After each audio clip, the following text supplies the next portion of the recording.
Right, so another really simple survival trap that you can make. And you could make this out of paracord.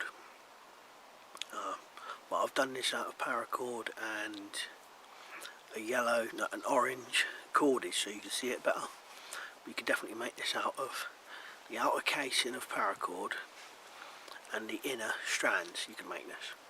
And it's another kind of ground bird leg snare trap. Got it in my pocket here. It's pretty small, but it gives you the potential to catch maybe more than one. Kind of gets a wide area. So that's it there.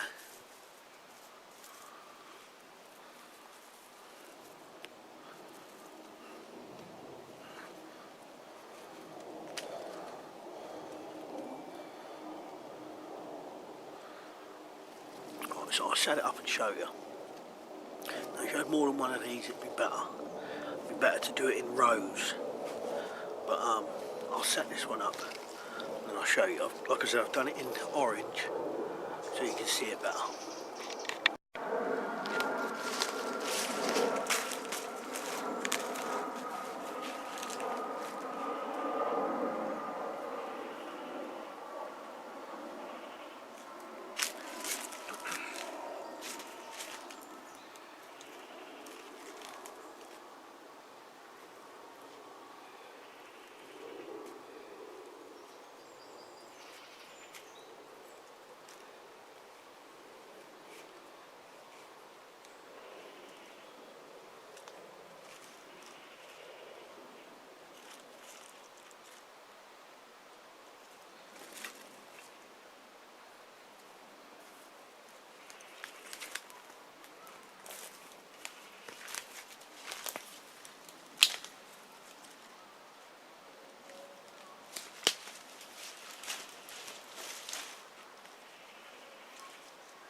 So like I said, it would be better if you had rows of these, and you could keep a load of them in your bag quite easily.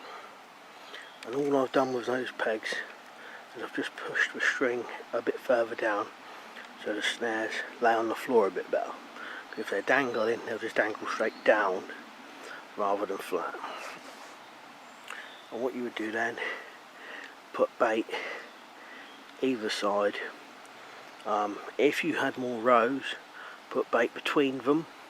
More rows would definitely be better. Or you could do a square of them. And then when the pheasant comes along, you're hoping that it will stand in one of these and get his foot caught. Then he'll be trapped. Now one side I've attached to the tree, the other side is just attached to a lock. You could do a peg, you could do it to another tree, but it depends on what you got, but I've just done it to a log there. So bait either side, more rows of these the better.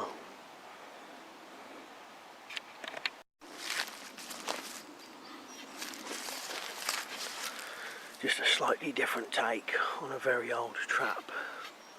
So like I said, yeah, pheasant walks through.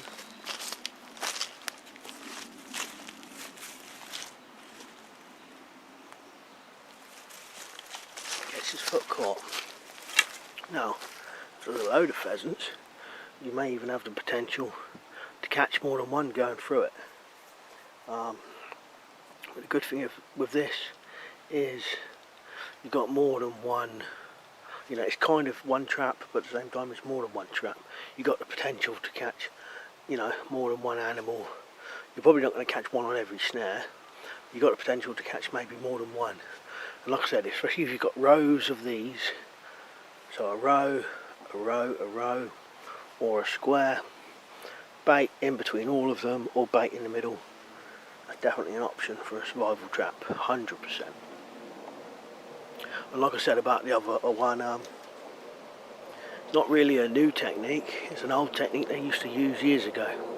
You know, these kind of traps, and they still use these kind of carpet snares or carpet noose mats to catch birds nowadays, and they even use just a little bit of fishing line to catch them.